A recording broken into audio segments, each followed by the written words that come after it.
Il y a des projets qui commencent par une simple conversation, et c'était le cas il y a quelques jours avec Liron Chemouni qui voulait faire un cadeau aux téléspectateurs de Anatel. Alors j'en ai parlé à David Sidbon, à Johan Guetta, et on a dit chiche, pourquoi pas faire une émission. Et vous êtes au rendez-vous, ça s'appelle Bienvenue chez vous. On vous souhaite Shana Tova, et je vais retrouver tout de suite les chroniqueurs qui m'attendent.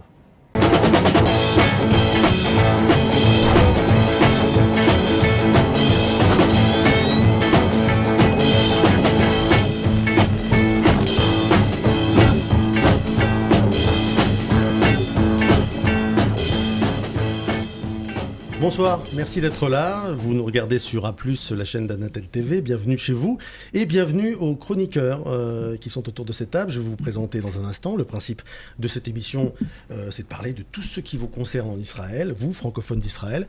Et les chroniqueurs aborderont de nombreux sujets. L'éducation, en quelle langue faut-il parler aux enfants à la maison, l'info pratique ou passer du bon temps à Soukot, par exemple. La culture, ce qu'il ne faut pas rater cet automne en Israël. Et puis des news, du décryptage d'infos.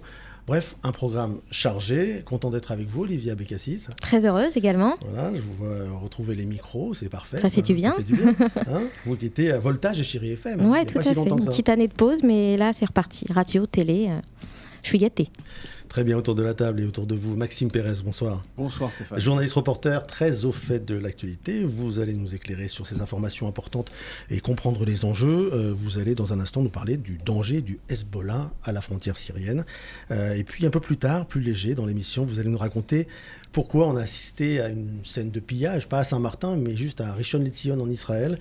Le magasin Decathlon a quasiment été pris d'assaut par les Israéliens le premier jour de son ouverture au public. Ça mérite des explications. Si vous avez des enfants, écoutez attentivement les conseils du docteur Larare qui est ici. Bonsoir. Bonsoir, Michael Larare, pédopsychiatre. Vous serez un peu notre super nanny ce soir. Avec plaisir. J'aime bien mettre des robes. En moins blonde. Hein, J'aime bien mettre des robes. Je vous poserai cette question très simple. La première, faut-il parler l'hébreu à la maison à ses enfants lorsqu'on est au Lechadash et pas forcément bilingue? Et puis un autre sujet un peu plus tard dans l'émission, vous nous parlerez d'un phénomène aussi important, très répandu en Israël. Il s'agit de l'hyperactivité chez les jeunes enfants et ce remède miracle appelé la Ritaline. On verra si c'est bien ou pas. Avec plaisir. Alors, comment en Israël ne pas parler d'innovation? Et Niv Hadi est là. Bonsoir. Je suis là. Bonsoir. Monsieur Startup, qui va nous faire découvrir son coup de cœur pour une innovation israélienne révolutionnaire qui propose de diminuer 40% le sucre dans le monde. Vous nous raconterez tout à l'heure, c'est peut-être pas une bonne nouvelle pour les gourmands, mais en tout cas c'est intéressant. C'est une très bonne nouvelle pour tout le monde. Et puis votre casquette de musicien aussi, ça nous intéresse, puisque vous connaissez bien la musique israélienne et vous allez nous la faire découvrir. Il y a trop de musiciens finalement israéliens méconnus des francophones. Et très méconnu et très très bon musicien. Oui. Génial, là, ça sera tout à l'heure. Alors. Okay. Bienvenue chez vous, c'est parti.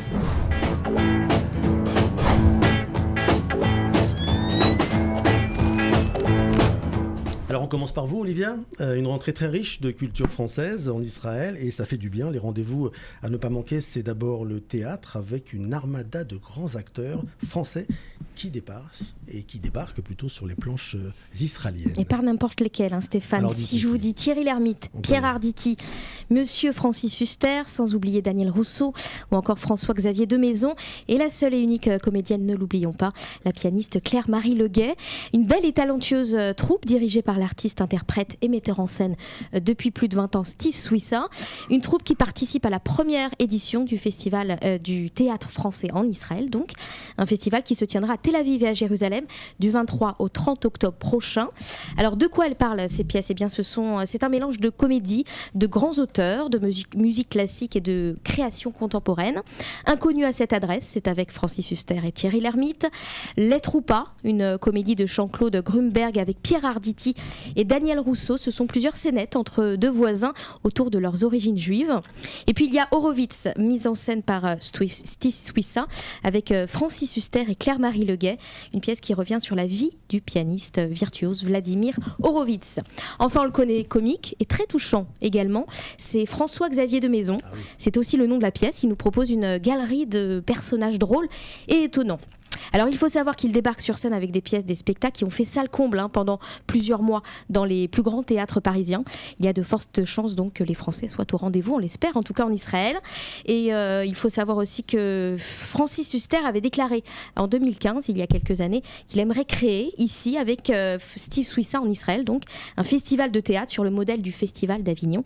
Et bien voilà, c'est chose faite. Voilà, ils sont très proches tous les deux et on les embrasse.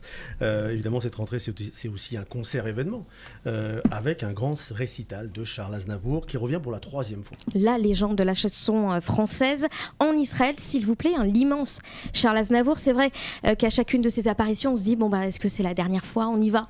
Donc moi j'y suis allée à 2 reprises, non. Et puis il revient toujours. Les 2 premières fois, c'était très bien. Il revient toujours, donc pour notre plus grand bonheur, 93 ans, Monsieur Charles Aznavour.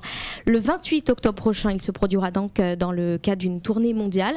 Il va passer de l'Australie à l'Amérique du Sud, en passant par l'Espagne. Et donc à la fin du mois, il vient à Tel Aviv pour un concert unique. Il va chanter évidemment ses plus grands tubes dans la salle du Nokia Arena. Charles Aznavour, c'est 70 ans de scène, plus de 1200 titres et c'est plus de 100 millions de disques vendus dans le monde. Une carrière qu'il doit évidemment à Edith Piaf, qu'il a repérée après la guerre. Et votre chanson préférée d'Aznavour ? La Bohème. La Bohème. Ouais, on reste. Ouais, d'accord. Bon. Ouais. Bon, et... Non, une autre ? Il y en a tellement. Bon, il y a le cinéma français.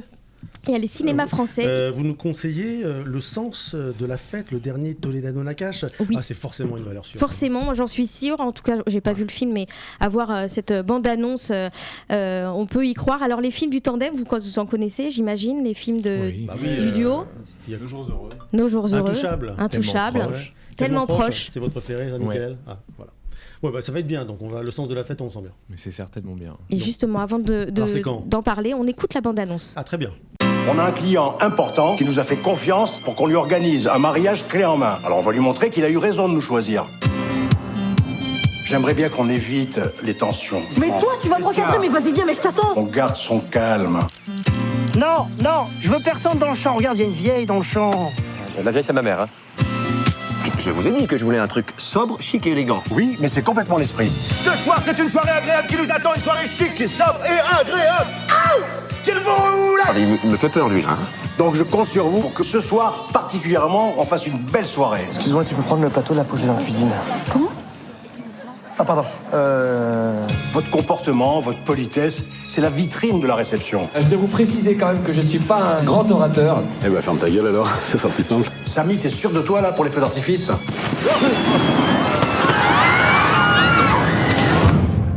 Qu'est-ce que je vous ai dit? J'ai dit on se coordonne.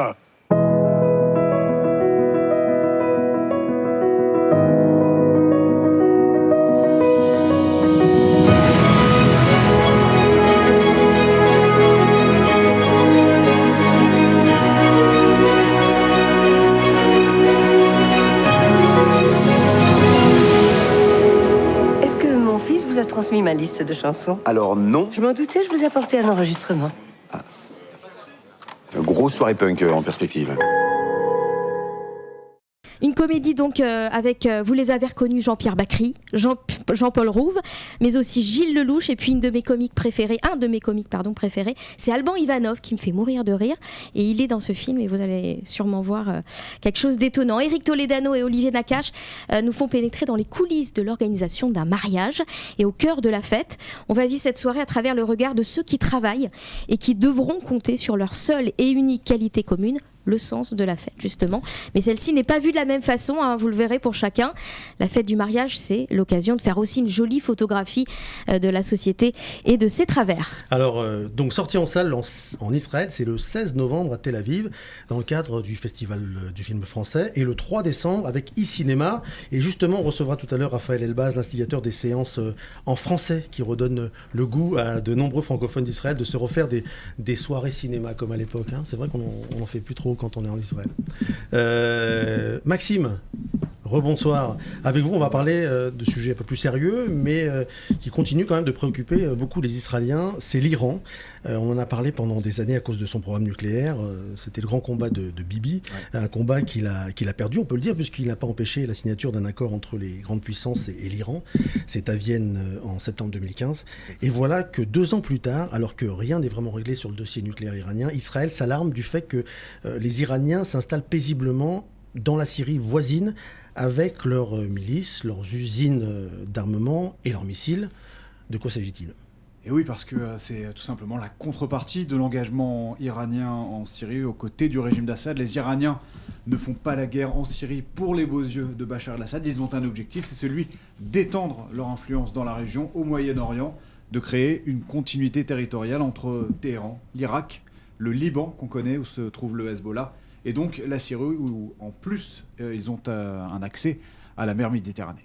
Oui, on imagine qu'il n'y a pas que le commerce qui les intéresse.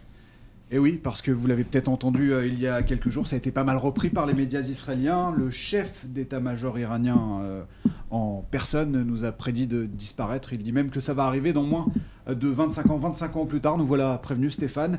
Et pour y parvenir, les Iraniens ont des plans précis. Ils rêvent en Syrie d'une base navale, d'un aérodrome militaire et de déployer de manière permanente en Syrie, donc l'équivalent d'une division, ça veut dire à peu près 20-30 000 hommes. Alors ça, c'est l'ossature, mais parlez-nous, Maxime, de leur projet de missile. Alors voilà, les Iraniens, comme d'ailleurs le Hamas, qu'on connaît bien aussi, le Hezbollah, ils ont compris que le point faible d'Israël, ça n'était peut-être pas son armée, mais la population, l'arrière-front, comme on dit dans le jargon. En cas de guerre, plus vous tirez des roquettes sur les villes israéliennes, plus vous avez des chances de paralyser le pays, de faire des dégâts et de briser le moral des Israéliens. Mais il y a évidemment des systèmes antimissiles, le dôme de fer, le Patriot, le Khetz, et j'en passe. Alors, quel est le problème ? Alors, on arrive justement au problème. Le problème, c'est que les Iraniens sont en train d'investir beaucoup de moyens et d'efforts pour améliorer la précision des roquettes, notamment aux mains du Hezbollah. On dit que le Hezbollah en a déjà 100 000 et qu'en cas de guerre, l'armée israélienne pense qu'il pourrait en tirer de 1000 à 1200 par jour sur les villes du pays. Alors vous imaginez, si chaque roquette atteint sa cible, ça peut faire beaucoup de dégâts et surtout, ce déluge de feu peut totalement submerger nos batteries antiaériennes. Vous avez cité le dôme de fer, il n'a pas été conçu tout à fait pour faire face à une telle puissance de feu et en plus ça coûterait extrêmement cher. Alors ce projet, on est où en fait ?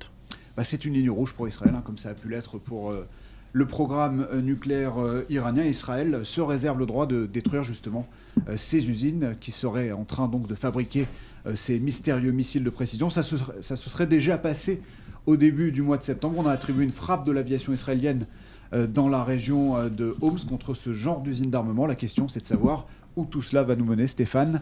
La question, donc, c'est de savoir où ça va nous mener. Si ça ne va pas énerver à terme les Iraniens et le Hezbollah, et autrement dit, est-ce qu'on n'est pas tout près en fait d'une confrontation ? Ouais, bon, rassurez-nous un petit peu, Maxime, quand même. Les Iraniens ne sont pas aux portes de Jérusalem, là. Non, on peut encore dormir tranquille. Les Iraniens ne sont pas encore aux portes d'Israël, ou plus exactement aux portes du plateau du Golan, avec qui on a une frontière commune, c'est la Syrie. On pourrait le croire parfois quand on entend le ton alarmiste de Benyamin Netanyahou, mais ça n'est pas le cas. Et puis il ne faut pas oublier qu'il y a les rebelles syriens qui sont encore positionnés le long de notre frontière et qui font barrage aux Iraniens. Mais évidemment, Israël est vigilant et dit qu'il fera tout pour éviter que ce jour n'arrive. Merci Maxime. On passe à toute autre chose avec vous, Nive. Avec plaisir. Spécialiste des startups israéliennes. Vous avez choisi de nous parler d'une innovation créée par une startup israélienne qui n'aime pas le sucre. S'ils adorent le sucre. Et c'est exactement le problème. On adore tous le sucre, mais le sucre, c'est un des gros problèmes du monde. D'ailleurs, c'est le sucre et le sel. Donc cette start-up est en biotechnologie. C'est une start-up qui, avec une idée formidable, je dirais, qui vient du domaine de la chimie, va essayer de donner une solution au monde entier. L'idée, en fait, ce sera difficile de l'expliquer un peu à la radio, mais ça a déjà été prouvé. Ils ont 16 licences à l'international, plus des scientifiques qui ont déjà fait beaucoup d'essais.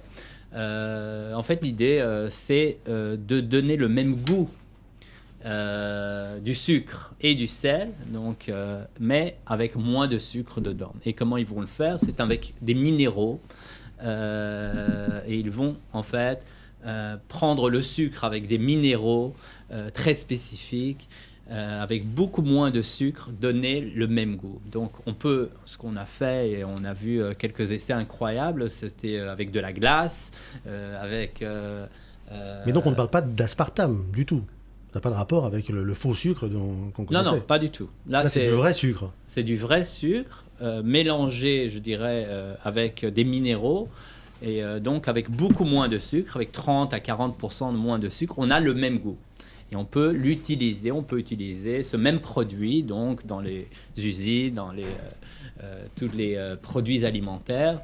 Et on a utilisé ça et on voit dans les essais, on donne à des enfants à goûter des cornflakes, à goûter de la glace, et ça a à peu près le même goût, même plus sucré, avec beaucoup moins de sucre dedans. Qu'est-ce que vous en pensez, La même docteur chose pour le sel. J'en pense comme toutes les trouvailles qu'on n'a jamais tellement de recul sur les effets secondaires à terme. C'est un amplificateur du goût en fait. Donc, mais il va falloir savoir si cet amplificateur lui-même peut avoir des effets néfastes sur la santé. Qu'après le sucre ait des effets néfastes, actuellement vu la façon dont on l'utilise, c'est une évidence. Bien sûr. Point de vue du santé, tout ce qui est dit est vrai par Michael ici, le docteur. Point de vue du start-up, donc d'où on vient de ce côté-là, si on réussit à prouver cette affaire d'un côté que c'est bien utilisé dans le monde entier, ça fera un autre exit très grand dans 2-3 ans. Et puis les effets néfastes, on les verra dans 10, 15 ans, etc. Donc ça sera déjà vendu. Comme beaucoup de produits qui sont très néfaste aujourd'hui dans le monde entier, on le sait très bien. Donc, je pense que l'essai est très intéressant, surtout si on réussit à le faire, parce que beaucoup de compagnies ont essayé de faire. D'ailleurs, l'un des fondateurs de cette compagnie, il a 99 ans, il a déjà fait plusieurs exits, c'est un scientifique, et son fils, plus des scientifiques avec eux. Donc, ça a l'air d'être intéressant. Vous voulez nous rajouter peut-être une innovation qui vous a vraiment marqué, c'est le Rewalk, un corps israélien et exceptionnel. Rewalk, c'est déjà un succès international, c'est incroyable. J'avoue que quand ça a commencé, j'y croyais pas du tout, parce que parler d'handicapés qui vont remarcher, toute cette affaire, ça a l'air trop grand. C'est incroyable, mais ce truc très grand fonctionne très bien. Il y a des dizaines de milliers de personnes aujourd'hui qui utilisent Rewalk. C'est quoi ? C'est un système, je dis en 2 mots, bionique, c'est comme un robot qu'on met sur les pieds avec un moteur, et qui fait fonctionner les pieds, etc., les jambes, et qui fait... c'est une possibilité de marcher, de monter, de descendre des escaliers, et même de courir. Donc il y a des gens qui ont déjà fait le marathon, qui sont paraplégiques, qui sont handicapés, qui ont fait le marathon avec cette affaire. Donc c'est pas pour tout le monde, il y a des conditions, comment est-ce qu'on l'utilise, mais ça fonctionne très bien. On est déjà au Rewalk 6, très fort à la bourse, un grand succès dans le monde entier. Bravo au startup israélien, merci beaucoup Niv nous a fait découvrir ça. Tout à l'heure on se revoit, vous allez nous parler de musique et Doudou Tassa, un chanteur israélien extrêmement connu ici. Et encore une fois, je pense que vous allez aider à rattraper nos lacunes en matière de musique israélienne. Michael Larar, docteur, voilà un sujet qui préoccupe beaucoup les francophones en Israël. C'est, ou peut-être pas assez d'ailleurs, on va aborder le thème du bilinguisme chez les enfants et des erreurs que commettent souvent les nouveaux immigrants en Israël.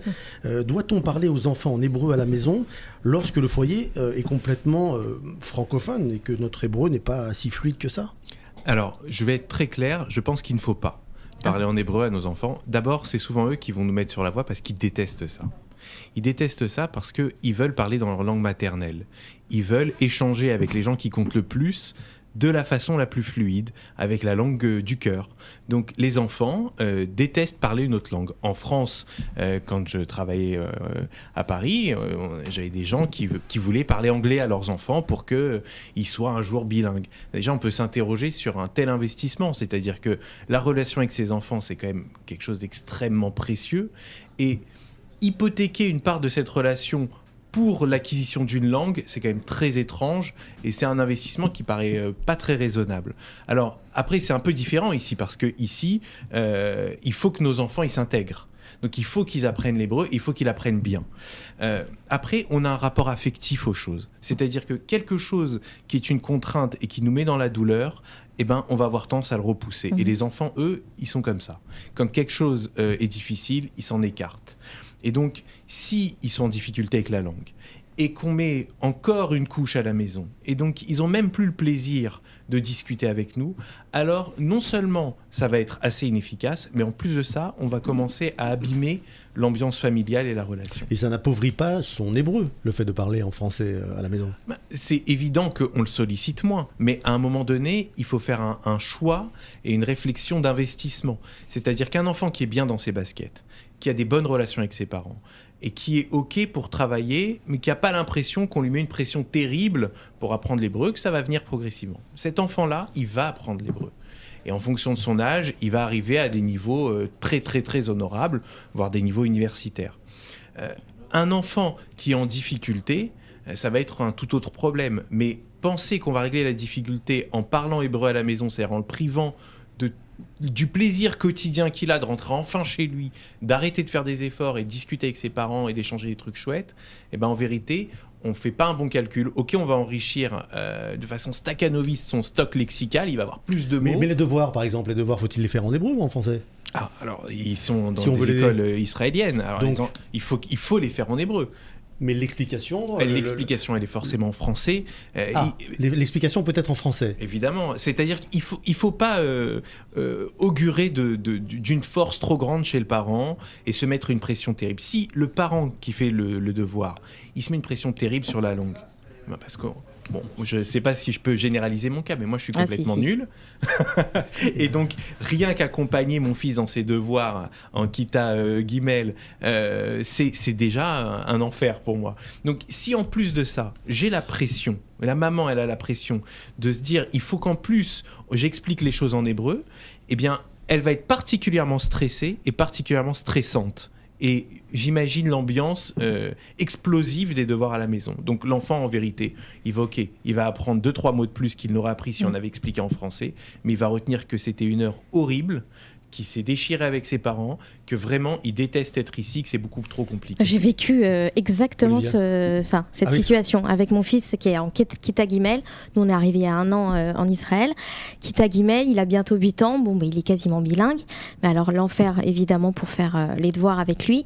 Le problème à contrario, c'est que moi j'aimerais bien parler hébreu, j'aimerais bien qu'il m'apprenne en gros, voilà c'est ça, c'est la situation. Mais lui non, il m'a dit non, tu sais pas. T'as pas mon niveau. Il veut que sa mère garde le français. Voilà, t'as pas mon niveau. Il veut parler français avec sa mère. Il veut profiter de cette relation à plein tube. Pourquoi est-ce que lui va se mettre de l'aspartame dans la relation? Il peut mettre du sucre. On peut kiffer pour de vrai avec maman. Bon, alors arrête de me parler hébreu ou anglais. Viens, on parle sans filtre. Après, pour les devoirs, c'est autre chose. Et entre frères et sœurs, il faut les laisser. Eh ben, c'est très bien. Ouais. Ça va. Alors, ça va. C'est-à-dire, beaucoup de parents me disent, mais attendez, une fois qu'ils ont passé ce cap, que les enfants apprennent bien l'hébreu, les parents reviennent avec une autre exigence, je veux pas qu'il oublie le français, alors est-ce qu'on les oblige à parler français à la maison, etc. Et là, il y a une exigence parentale qui peut être parfois pas raisonnable. On voudrait avoir des enfants parfaitement bilingues, c'est peut-être pas toujours possible. Olivia, c'est intéressant. Ah oui, non, tout à fait, mais j'ai vécu cette situation, des devoirs, j'en suis incapable, donc c'est compliqué. Hein. C'est une situation très difficile pour les parents. Et c'est pour ça qu'on voulait l'aborder ce soir, parce que c'est très concernant. Oui, ça concerne, je crois, quasiment tous les nouveaux arrivants. On est tous passés par là, oui. Et c'est la notion de l'accent aussi qui est importante. Je crois que c'est après 7 ans qu'on ne peut plus avoir vraiment l'accent. On peut perdre l'accent à un moment. Si on continue pas, si à 7 ans on n'a pas l'accent français, on l'aura plus. Quoi. Bon, il n'y a pas de règles aussi nettes parce que ça. Parce que j'entends beaucoup de jeunes Français qui viennent d'arriver et qui parlent comme Mike Brandt, quoi. Je dis, mais ça fait que 2 ans que tu es là. Mais en fait, c'est encore une fois, évidemment, l'âge compte, parce que quand on est petit, on apprend les choses de façon assez instinctive et à l'oreille, alors qu'un adulte ou un ado, il va apprendre les choses comme une leçon d'histoire. Donc, il va s'appliquer à comprendre les choses, à comprendre la grammaire, la syntaxe, le sens des mots, mais l'oreille arrive bien après. Alors que l'enfant, il fait tout à l'oreille. Il apprend comme, plus il est proche de la naissance, plus il apprend comme il a appris le français, c'est-à-dire purement à l'oreille, donc avec la sonorité. Donc, c'est très fréquent que les enfants, effectivement, de l'hymne se moquent de leurs parents et de leur accent français quand ils parlent hébreu. Merci, Michael Lavarre. On évoque avec vous un autre sujet très concernant tout à l'heure, l'hyperactivité et la Ritaline.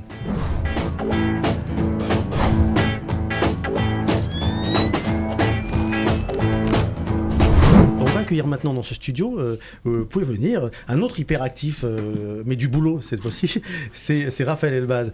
Votre initiative, en tout cas, e-cinéma, est saluée par tout Israël. Vous avez apporté quelque chose aux Français qui n'existait pas, le cinéma en version française en Israël, à l'instar de Anatel, lui qui a apporté la télévision française en Israël. Vous avez permis aux francophones d'aller retourner dans les salles de cinéma, une habitude de France que certains avaient perdue. Avant de parler du programme, vous allez nous en parler. Vous connaissez parfaitement les rouages de la distribution du cinéma, en contact avec Hollywood, etc. J'ai une question un peu à la Philippe Vandel.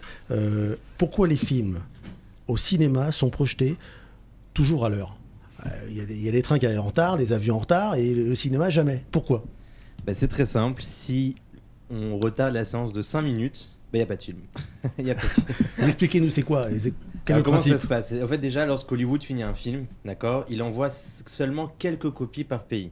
On pense que il y a peut-être, c'est comme des DVD, il y en a 20 000 qui sortent par film, pas du tout, parce que ça coûte très très cher, parce qu'on les met dans un format qui s'appelle les DCP, Digital Cinema Package. C'est des formats que uniquement les machines de projection peuvent lire. Donc ce qui se passe, c'est quoi ? C'est quand on reçoit les DCP dans nos cinémas ou dans nos pays, ce qui se passe, c'est que le cinéma nous demande des KDM. Alors c'est des termes un petit peu compliqués. Barbares, mais c'est des codes. Voilà, c'est des codes. Il faut savoir que chaque machine de projection, dans chaque salle de cinéma, ont un code.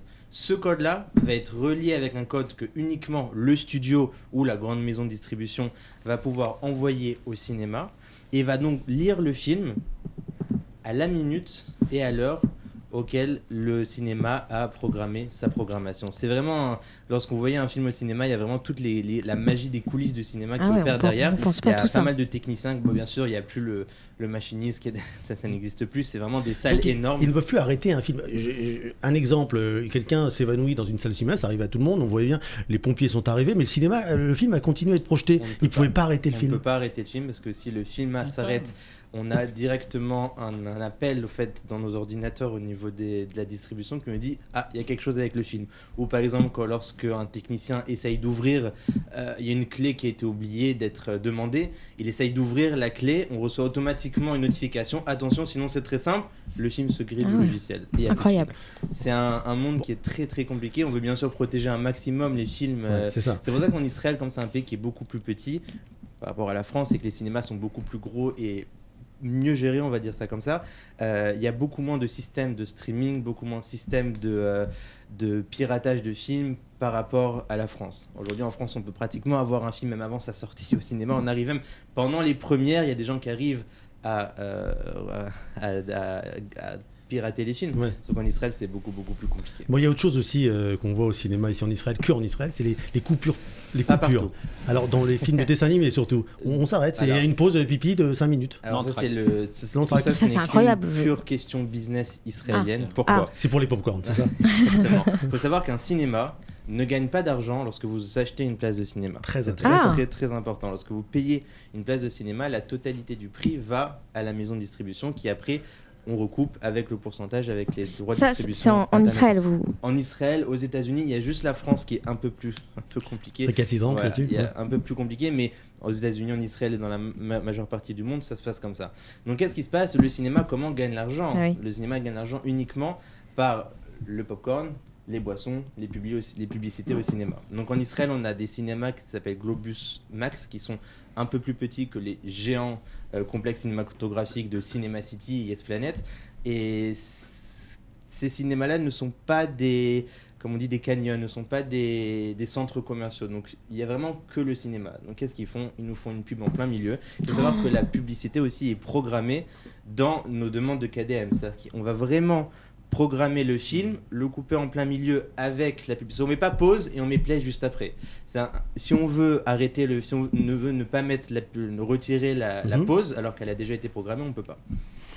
C'est bien monté en général, il n'y a pas de... Incroyable. C'est pas au dernier moment, Ils se posent pas la question. Tout est plus perfectionné, mais tout est plus compliqué en fait. J'ai l'impression.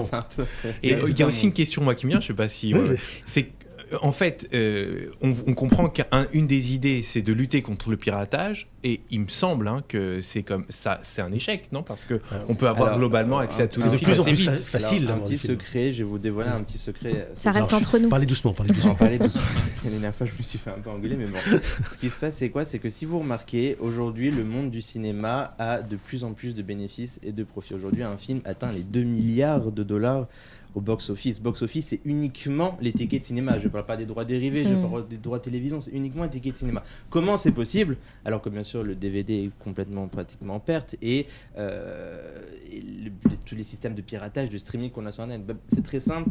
Hollywood est très très très vicieux. C'est-à-dire que ces systèmes de piratage, ces systèmes de téléchargement sont aussi un marketing monstrueux pour le film. C'est très bizarre ce que je dis, ça paraît quand même... bien sûr, attention, je n'incite pas leur truc distributeur, j'incite pas les gens à voir les films en streaming, évidemment, ça reste quand même illégal, mais c'est un coup de vis un peu hollywoodien parce que, un exemple, vous voyez un film en streaming, d'accord? Vous me dites, hier j'ai vu un film extraordinaire chez moi, ce film bien sûr est au cinéma. Moi, grâce à vous, je vais aller voir ce film, je vais être tenté d'aller voir ce film. Je vois le principe. Donc c'est tout un système viral. parce que voilà. Le streaming est viral par rapport au cinéma. Le cinéma n'est pas tellement viral, mais le streaming il est social, il est viral. C'est pour ça qu'il faut séparer le cinéma en deux. Là, on parle du cinéma hollywoodien. Le problème, bien sûr, du streaming, ça a beaucoup touché le cinéma indépendant, qui n'est pas des très gros films hollywoodiens, des gros films studios. Et ça a beaucoup touché, ça a fait beaucoup de pertes au niveau du film. On a appris des choses. Merci Raphaël pour tout ça. Alors dites-nous un peu ce qu'on va voir cet automne. Vous allez ramener quelques films hollywoodiens, en français toujours. En français, exactement. Alors le programme en quelques mots. Alors on a un nouveau programme, on a commencé depuis la rentrée 2017, des séances tous les dimanches et tous les mercredis.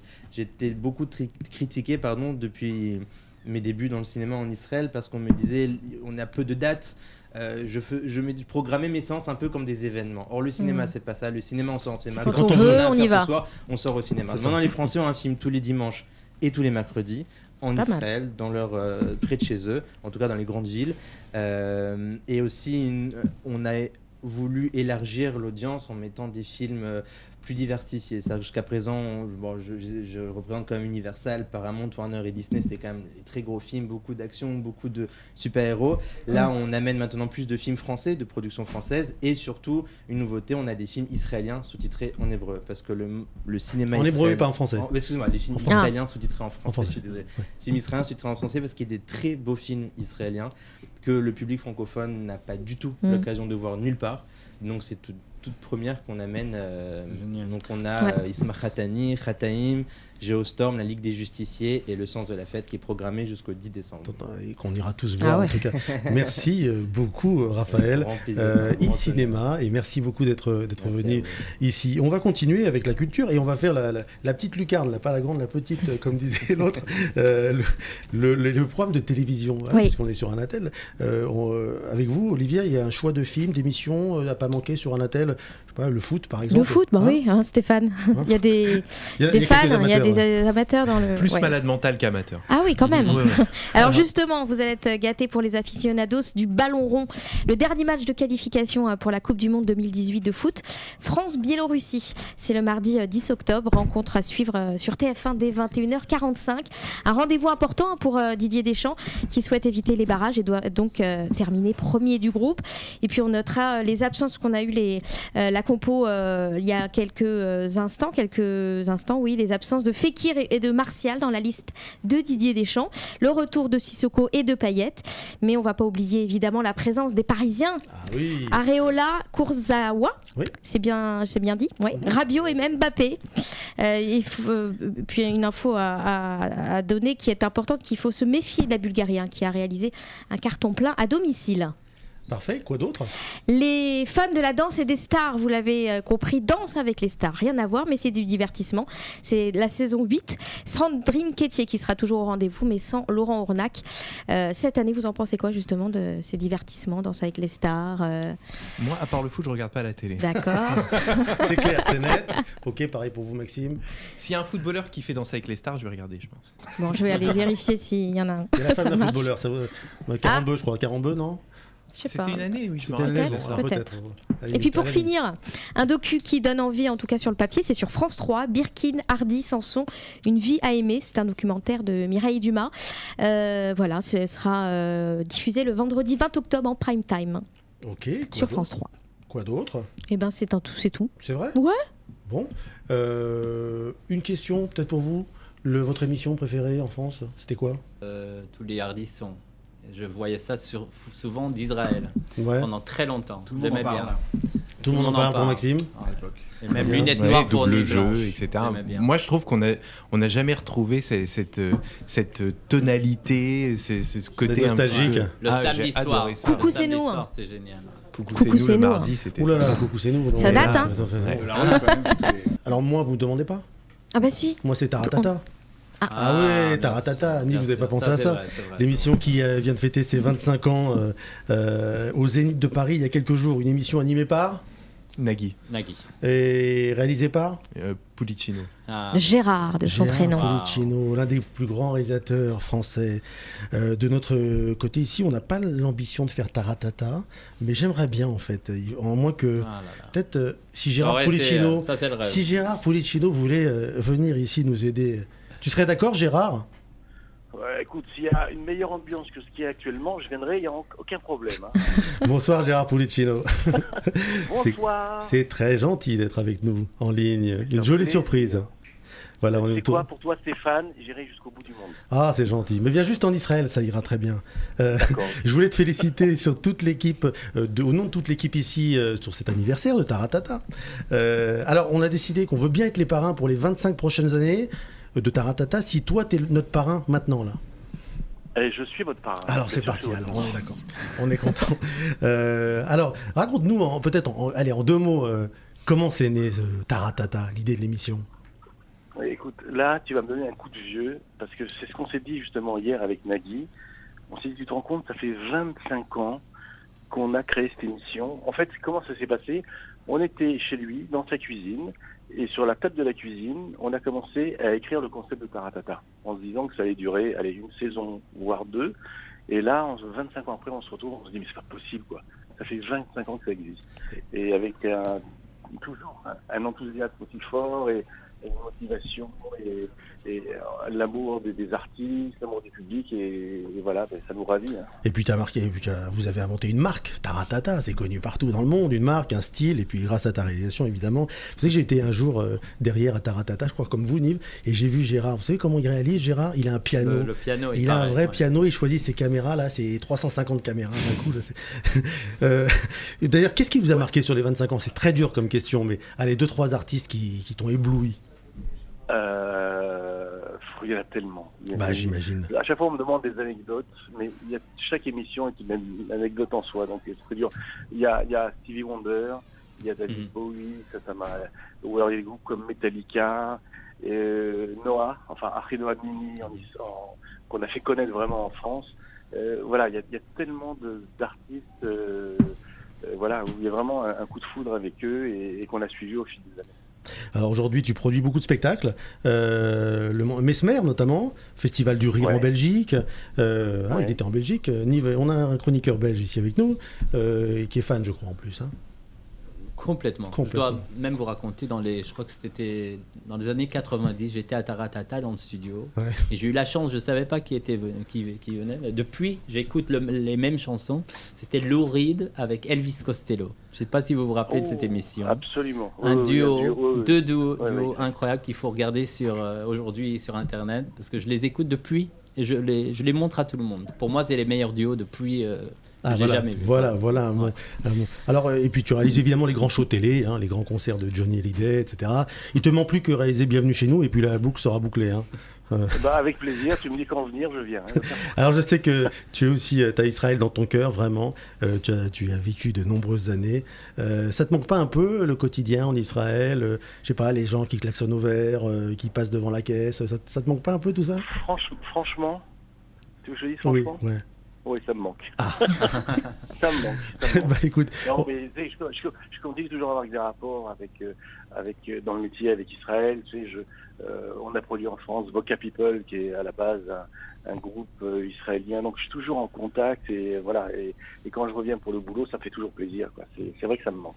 Allez, reviens nous voir vite pour la prochaine fois ici. On t'embrasse tous. Un salut à Nagui pour nous pour les 25 ans et une très belle année à toi, Shana Tova. Et Shana Tova à vous, à tous, et Chag Sameach. Merci beaucoup Gérard d'être passé parmi nous. Merci. Salut. À bientôt, ciao. Au revoir. Bye. On va passer à la culture, on continue. Toujours musique, culture, on peut passer à la photographie.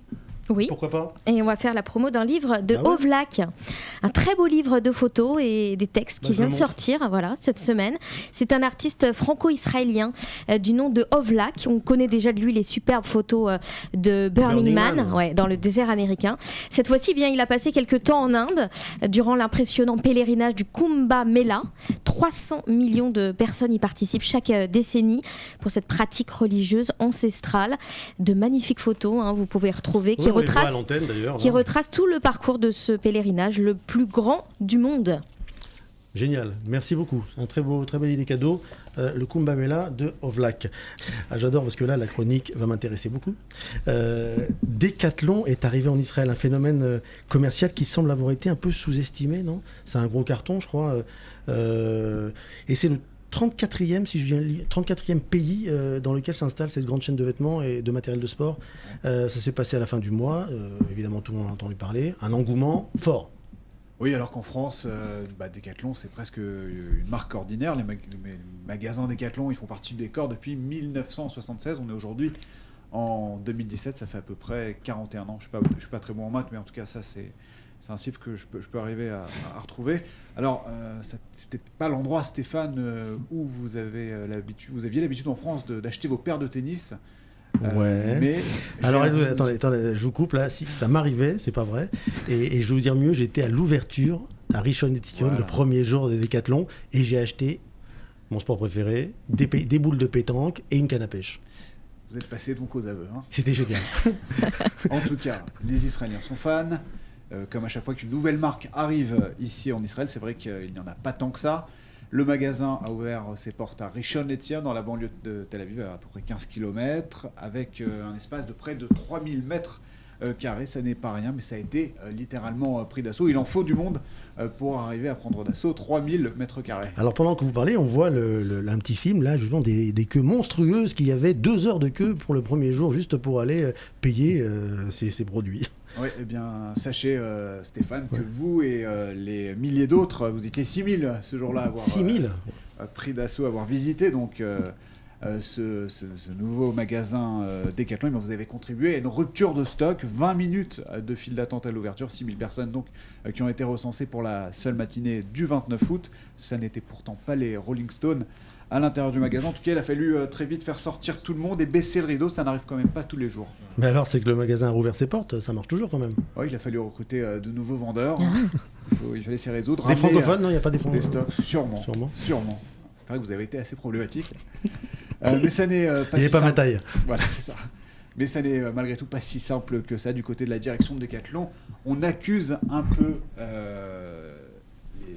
les douanes israéliennes de se faire plaisir sur les marchandises. Ah, vous voulez dire que les douaniers se servent ? Non, il s'agit plutôt des taxes qui seraient exorbitantes. Dès que, vous savez, on importe des choses en Israël, on connaît le problème, tout coûte assez cher quand on amène des produits, y compris des voitures, pour prendre vraiment des exemples de choses qui coûtent cher. Il y a un problème de taxes, ça a un effet particulièrement dissuasif pour les marques qui veulent s'exporter ici et à l'inverse, ça renforce le monopole des marques israéliennes qui ne sont pas toujours à la hauteur de ce qu'on attend, surtout quand on a vécu en France. Alors évidemment, on connaît le problème aussi pour les produits d'alimentation dans les supermarchés. On a parlé des voitures, dont le prix est parfois 2 fois supérieur à ce que ça coûte en Europe ou aux États-Unis. Je trouve ça quand même un petit peu étrange, c'est comme ça, ces petits problèmes administratifs à la douane, comme ça, alors que c'est un joli concurrent, on va dire, Decathlon. Il n'est pas très cher, il fait peut-être un peu de mal aux autres magasins de sport en Israël, mais enfin, c'est une affaire à suivre, non ? On va suivre on va regarder ça. Merci Maxime. Moi j'ai une question, en parlant de Décathlon, plus côté alimentation. Picard, est-ce qu'il y a une possibilité d'une ouverture? Je veux vous décevoir, ils ont refusé l'année dernière. Pour quelle raison? Pour des raisons, on ne sait pas, ça reviendra. Peut-être qu'avec si possible, avec la réussite de Décathlon, ça donnera envie aux autres de venir ici. On passe au docteur Lara, qui est là. Avec plaisir. Vous vouliez nous parler de quelque chose, d'un phénomène grandissant d'enfants diagnostiqués hyperactifs. Du coup, beaucoup de prescriptions de Ritaline. Tout d'abord, c'est quoi l'hyperactivité? Ça sera plus simple déjà. Alors, l'hyperactivité, c'est un syndrome plus qu'une maladie. Un syndrome, c'est-à-dire c'est un ensemble de symptômes. Mais ça veut dire qu'on n'a pas identifié, comme dans une maladie, une véritable cause. Il y en a plusieurs, j'imagine. Exactement. Comme par exemple, on va parler d'un syndrome grippal. Vous avez des douleurs musculaires, de la fièvre et une fatigue. Vous avez un syndrome grippal. Mais il y a plein de virus qui peuvent donner un syndrome grippal. Il n'y a pas que le virus de la grippe. L'hyperactivité, le syndrome, donc c'est ce qu'on appelle aussi le TDAH, trouble déficit de l'attention avec hyperactivité. Il faut avoir une impulsivité augmentée, un déficit de l'attention, trouble de la concentration et une hyperagitation. Voilà. Si on a ces trois items-là, ces trois éléments-là, alors on a le syndrome de l'hyperactivité. Le problème, c'est que de plus en plus, c'est considéré comme une maladie, comme s'il y avait une cause qu'on ne connaît pas en vérité derrière. En fait, on pense que c'est multifactoriel, c'est-à-dire que les enfants vont s'agiter et nos grands-mères, par exemple, sans faire d'études de psychiatrie, elles le savaient bien. Quand un gosse il s'agitait, il y a un souci cet enfant. Maintenant, non, en fait, il aurait la maladie de l'agitation. Alors, évidemment, la réalité, c'est que il y a des enfants qui ont véritablement, biologiquement, quelque chose de surexcité, une excitabilité plus grande, mais ça reste une frange de la population assez basse. Et après, la grande majorité des diagnostics d'hyperactivité sont en fait posés sur des enfants qui vont avoir des angoisses, des difficultés d'apprentissage et qui vont s'agiter pour se sauver de la situation. Par exemple, très souvent, on va poser ici en Israël sur des difficultés scolaires et des difficultés de concentration à l'école un diagnostic d'hyperactivité. Et quand on interroge les parents, on leur dit mais est-ce qu'il peut regarder un film? Ah oui, il peut rester 1h30, 2 heures, pas de problème. Il peut faire ses dessins pendant 2 heures. Donc il n'a pas de trouble de la concentration inné. C'est un trouble de la concentration sélectif. C'est un trouble de la concentration qui ne s'opère que sur quelque chose qu'il n'aime pas. Donc c'est très psychologique. Et ça n'est que en vérité psychologique. C'est-à-dire, il y a, on va dire, 95% d'hyperactivité qui est en fait une défense face à des angoisses. L'enfant, il se dépense. Il ne veut pas penser à quelque chose qui le stresse, il s'agite. Si vous êtes super angoissé tout d'un coup, d'accord, et que vous voulez m'en parler, vous voulez me dire, Mickaël, j'aurais te parler de tes angoisses, etc. Je me demandais déjà si vous avez de l'argent sur vous et si vous pouvez vous allonger, mais à part ça, je veux dire, j'ai pas tellement envie de parler. Maintenant, tu vas aller faire 10 tours de stade. Et donc, vous allez faire 10 tours de stade en courant, et sauf si vous êtes sportif de haut niveau. Le stade n'est pas loin. Ouais, en plus. Et si vous êtes sportif, sauf si vous êtes sportif de haut niveau, je vous arrête et je dis alors t'es toujours angoissé. Vous allez me dire non, là je suis crevé, mais après quand je vais me sentir mieux, l'angoisse elle va revenir. Vous aurez dépensé votre angoisse, vous aurez déchargé énergétiquement l'angoisse. Donc l'enfant c'est ce qu'il fait spontanément. Un enfant, il s'agite dans tous les sens et il va s'agiter de façon excessive si il est un peu trop chargé en stress.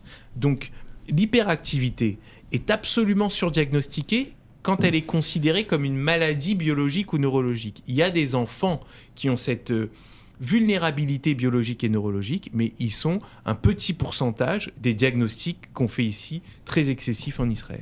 Bon, j'entends dire quelquefois que les profs prescrivent, en tout cas, ne prescrivent pas, mais demandent de la Ritaline, peut-être pour calmer un peu leur classe. Est-ce que c'est possible ? Eh bien, c'est possible. En Israël, vraiment, il y a quelque chose de très étonnant qui demanderait qu'on réfléchisse au rapport même des Israéliens aux enfants et à l'éducation. Le pays de l'enfant roi, déjà. Eh bien, justement, c'est ça qui est très intéressant. C'est que en France, on peut gronder les enfants. Bon, on pouvait leur mettre des fessées jusqu'à il n'y a pas si longtemps, ce qui n'est pas une bonne chose, je le dis tout de suite, mais qui n'est pas non plus un drame absolu et qui ne mérite pas qu'on appelle la DAS si l'intentionnalité n'est pas perverse. Enfin, si l'intention, c'est comme me faisait mon père, il est débordé, il me colle une petite fessée, ça n'apporte rien. C'est bien d'arrêter de le faire, clairement. mais il n'y a pas de quoi appeler la DAS. Sauf qu'ici, on appelle les services sociaux et on fait tout un cinéma comme si les parents étaient maltraitants parce qu'ils ont été débordés et qu'ils ont eu un mauvais geste. Et du coup, effectivement, on dit enfant roi, surtout pas d'agressivité vis-à-vis de l'enfant. Mais on peut s'étonner d'une agressivité qui ne dit pas son nom et qui est très forte, qui est ce qui se passe à l'école. C'est-à-dire que l'enfant qui veut sortir de classe et se mettre en marge des apprentissages, eh ben, il se met en marge des apprentissages. On le laisse finalement tomber. Sous prétexte de le laisser tranquille et de jamais hausser le ton, finalement on le laisse tomber. Et puis, si ça sort trop du lot et que c'est un peu fatigant, eh ben, on va vite pousser, parce que ce n'est pas les profs qui prescrivent, mais ils poussent très fort aux tests psychologiques. Les tests psychologiques, très souvent... Les neurologues aux neurologues et aux tests psychologiques. Ça va être neuropsy, donc c'est un peu la même chose. Mais ils vont très souvent diagnostiquer, et je vais vous expliquer pourquoi ils vont surdiagnostiquer l'hyperactivité. Et du coup, ça va amener à une prescription médicamenteuse. Donc c'est bizarre d'être si gentil, si bienveillant et absolument pas dans l'agressivité avec les enfants. Et puis finalement, dès qu'ils bougent, ils se mangent un médicament pour les 10 ans à venir. Est-ce qu'il est néfaste, ce médicament ? C'est ça la vraie question. Est-ce que c'est mauvais ? C'est pas la vraie question.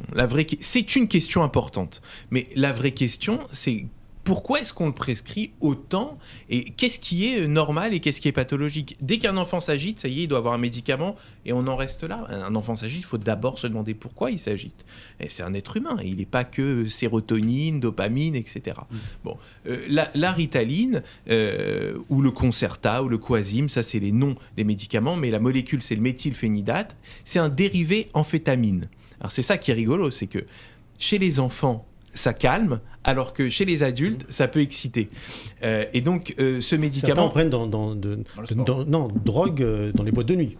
Oui, mais... En le sniffant, d'ailleurs. Alors, il y a plusieurs façons, et il y a plusieurs façons de réagir. La réalité, il faut le dire aux auditeurs, c'est qu'on est très, très, très inculte encore sur tout ça. On est encore très ignorant. On ne sait pas vraiment... Pourquoi la Ritaline marche comme ça ? L'histoire de la Ritaline, c'est que d'abord, ça a été inventé pour les troubles du sommeil, puis pour les dépressions. Donc en vérité, on pourrait dire symboliquement pour réveiller les gens. Et puis finalement, on s'est rendu compte, par hasard, que sur les indications chez les enfants, ça allait calmer certaines choses. Donc on ne sait pas vraiment. On ne peut pas devenir accro à la Ritaline, je crois. Alors, ça augmente c'est très difficile de répondre à cette question, je vais vous dire pourquoi.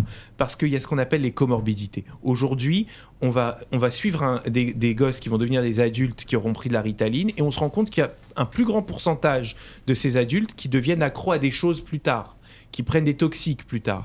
D'accord ? Donc on pourrait dire, alors c'est la Ritaline qui va augmenter la vulnérabilité et l'addiction. C'est pas certain, c'est aussi peut-être parce qu'on regarde une population qui a déjà des soucis. Donc on manque de recul pour l'instant. Absolument. Et donc pour, contre ? Alors, pour quand c'est nécessaire, mais... Petite dose ? Non. Une fois qu'on y va, on y va pour de bon. C'est-à-dire, on traite quelque chose, c'est comme un antibiotique. Si on en a besoin, on met ce qu'il faut. Mais il faut du temps, il faut le faire. Non, c'est très rapidement progressif. Mais il faut être pragmatique. Son enfant est agité, il a des difficultés de concentration, on consulte un pédopsychologue ou un pédopsychiatre et on voit ce qui se passe. Et d'abord, on réfléchit aux angoisses qu'il pourrait vivre, aux difficultés qu'il pourrait vivre. Et après ça, en cas d'échec d'une prise en charge psychologique plus classique, on envisage un traitement médicamenteux.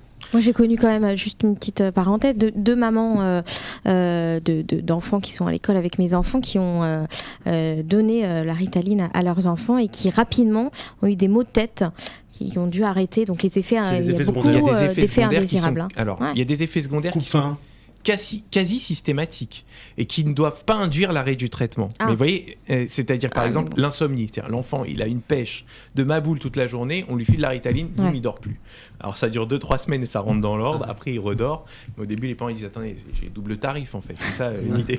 Il y a aussi, ça coupe la faim exactement. Bon. Et puis ça donne des douleurs au ventre, ça peut donner des maux de tête. Si dans les 2-3 semaines les effets secondaires sont pas estompés et restent intenses, alors on va discuter l'arrêt. Mais encore une fois, la Ritaline ou le méthylphénidate peut être très utile à des enfants. Moi, j'ai prescrit régulièrement de la Ritaline des enfants et ça a eu un effet levier mutatif. C'est-à-dire que l'enfant, enfin, il arrive à se concentrer grâce aux médicaments. Du coup, il va se remettre à travailler. Puis, il va avoir aussi des bonnes relations avec les copains parce que les enfants qui sont agités, qui bousculent, qui sont un peu rejetés, donc qui sont un peu malheureux de ça.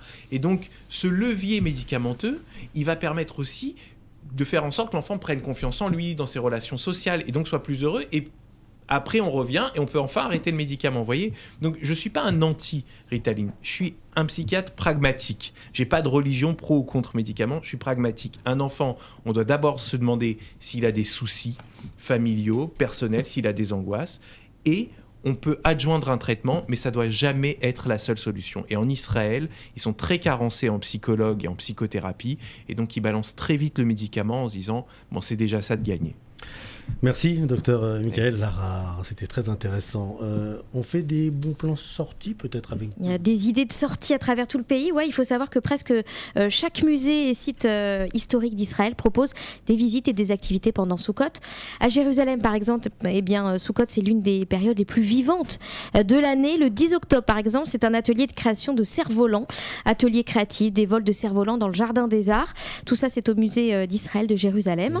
Vous pouvez également profiter des vacances de Sukkot pour vous rendre au parc de la vallée des cerfs. Rien à voir avec les cerfs-volants. C'est un tas d'activités gratuites pour les enfants, des adultes, des représentations musicales en direct, des excursions et même une récolte d'olives pour les amateurs, on ne sait jamais. C'est donc au parc de la vallée des cerfs à Jérusalem. Plus au sud, si vous souhaitez écouter de la musique live, direction la Mer Morte pour le festival annuel Tamar, très connu ici dans le pays. C'est du 17 au 21 octobre. C'est à l'intérieur et autour de Masada et du kibbutz En-Gedi. Alors les meilleurs artistes du pays ils sont présents, notamment Omer Adam et Doudou Tassa, dont on va parler justement tout à l'heure dans quelques instants avec Nive. Et je vous invite vraiment à vous y rendre parce qu'il y a des spectacles incroyables, du lever du soleil dans la région du Palais du Sud, surplombant la mer Morte. Voilà, c'est pas quelque chose à ne pas manquer. Enfin, plus au nord, du côté de Haïfa, du 15 au 24 octobre, rendez-vous au festival annuel du cinéma. Le festival projettera cette année pas moins de 25 films français. C'est déjà pas mal, avec une soirée française le 17 octobre. Et l'actrice Valéria Bruni-Tedeschi et la réalisatrice Lola Doyon. Au total, plus de 200 nouveaux films, des concerts gratuits dans le quartier chic du centre-ville de Haïfa. Eh ben c'est très bien ça, on a des choses à faire. Exactement. Merci Olivia.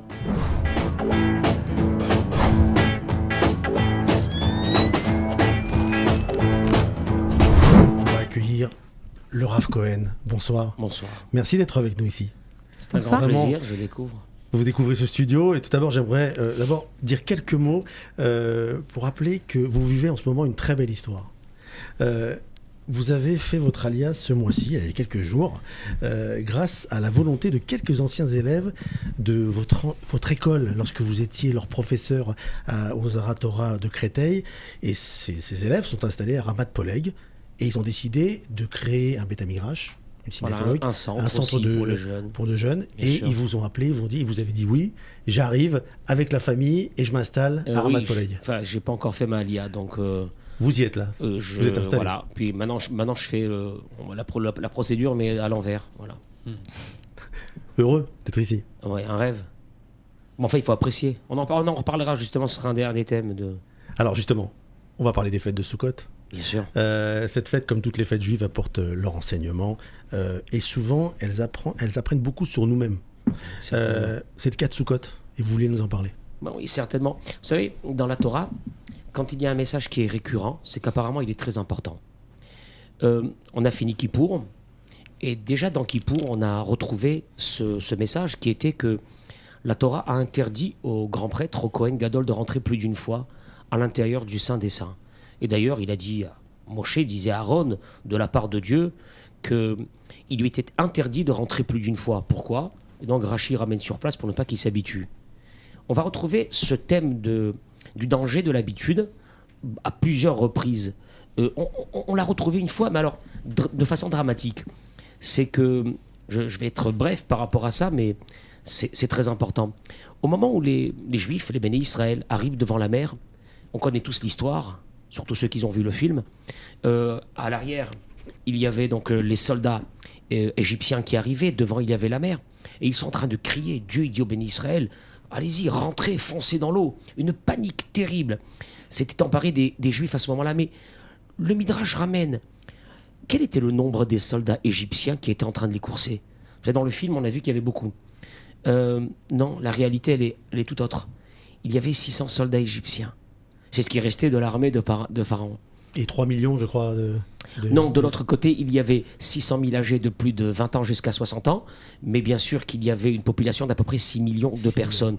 C'est-à-dire, si on calcule 6 millions contre 600, même si on n'est pas armé, imaginez-vous juste la scène, le carnage qu'on pourrait faire. Qu'est-ce qui s'est passé? C'est quoi cette panique?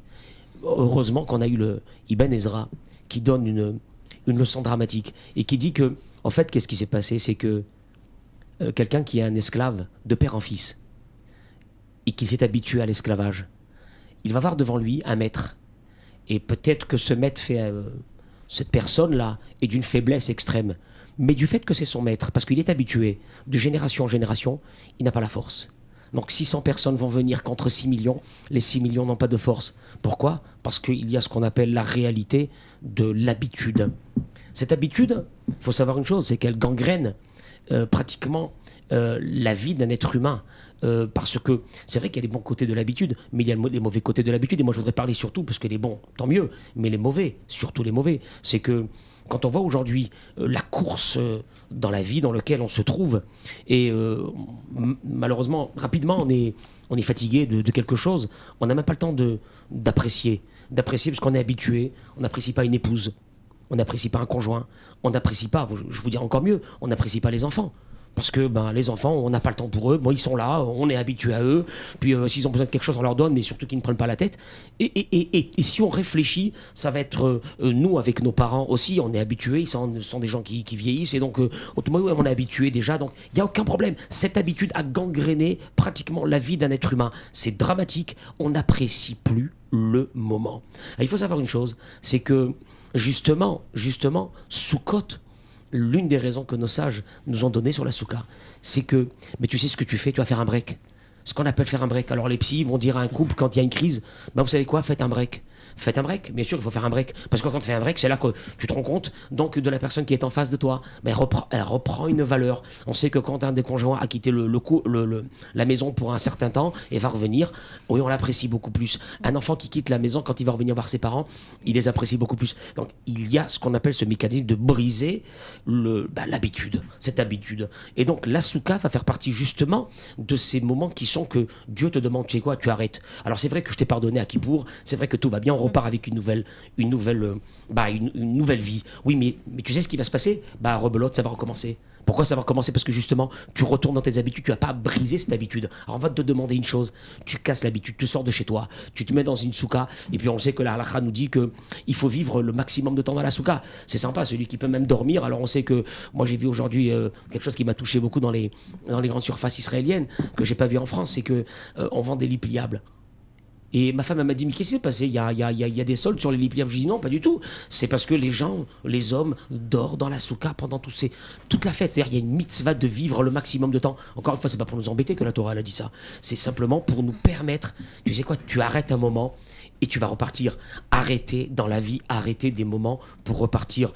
En d'autres mots, on rentre chez soi à la maison et les personnes qui sont en face de nous, faut les faire exister, faut les regarder, faut se dire, mon Dieu, s'ils n'étaient pas là, ou si elle n'était pas là, ou si je ne sais pas, ils se retrouvaient plus à côté de nous, comment notre vie aurait été bouleversée. C'est ça la réalité d'une vie. Il faut sortir un peu de ces moments d'habitude et de rentrer dans ce qu'on appelle un renouveau. Voilà. Merci Rav Yitzhak Cohen, merci beaucoup. Et Chag Sameach. Chag Sameach. Merci beaucoup. On va continuer avec vous, Niv.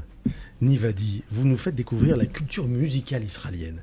Les grands artistes israéliens, pourtant souvent méconnus des Français. Preuve qu'on ne connaît pas, nous, finalement, Doudou Tassa autour de cette table. Vous le connaissiez? Du tout. Michael. Et pourtant, c'est un grand. Incroyable. Doudou Tassa, si on commence par la fin, il fait aujourd'hui des tournées internationales à l'international avec Radiohead, qu'on connaît. Pas n'importe qui. Radiohead ont pris Doudou Tassa non seulement pour Israël, mais pour le monde entier. Donc ça, c'est la fin de l'histoire. Mais Doudou Tassa, c'est aussi une très belle histoire derrière. Et je pense que quand vous sortez de ce studio, vous allez écouter. Mais on va écouter tout de suite, parce qu'il y a un clip qui va arriver. Super. Voilà, on écoute tout de suite.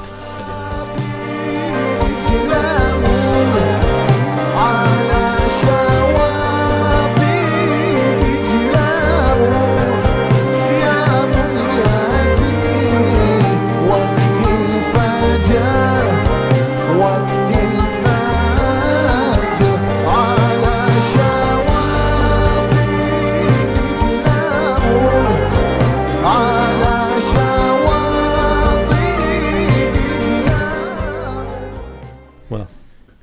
Doudou Tassa, d'abord, il y a 6 albums, rock, israélien, etc. Mais Doudou Tassa, ce qui est chouette, c'est vraiment l'histoire. C'est-à-dire qu'à un moment, il n'en peut plus du rock normal, etc. Il va reprendre la musique de son grand-père. Alors, l'histoire de la famille de Doudou Tassa, c'est son grand-père qui a été un grand chanteur et un grand musicien en Irak, donc pendant les années 40. 30, 40 d'ailleurs, et d'ailleurs beaucoup de musiciens juifs ont été une très grande réussite en Irak. C'était la musique irakienne en fait, était vraiment tenue par des juifs irakiens. Donc le grand-père était très connu là-bas, et puis en 51, ils ont dû quitter Bagdad et laisser toutes leurs affaires là-bas, et quand ils sont arrivés en Israël, personne ne les connaît, ils sont vraiment inconnus pendant des dizaines d'années ici, ils font des bar mitzvahs, on s'en fout de la musique irakienne, et d'ailleurs c'est même pire. Ici, chanter en arabe, c'était très difficile pendant très longtemps, c'est-à-dire c'était vraiment la langue de l'ennemi. Doudou Tassa reprend en fait après des années cette musique et chante en arabe, et c'est avec ça qu'il est repris par Radiohead, donc c'est incroyable.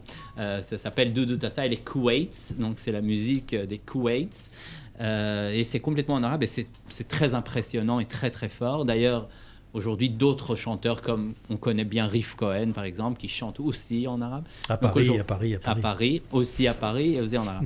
Et elle chante d'ailleurs dans des pays arabes, ces chansons, et avec beaucoup de succès. Et je pense que vraiment, c'est intéressant, parce que la musique, et je finis avec ça, c'est pas seulement reprendre une langue, c'est aussi vraiment une vraie culture très très riche, parce que la musique arabe, si on regarde la théorie de la musique, c'est des quarts de ton, c'est complètement différent que la musique pop ou rock qu'on connaît aujourd'hui, c'est beaucoup plus difficile à maîtriser, et à l'oreille, c'est très nouveau, très frais, très très intéressant, et c'est une très très grande réussite. Merci Nivadi de nous avoir découvert ce Doudou Tassa, qu'on va se précipiter à acheter l'album, peut-être un dernier album, il a certainement des albums. Absolument.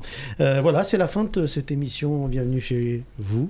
Merci à vous autour de la table, merci à tous les chroniqueurs d'être passés par chez nous, ça a été très intéressant.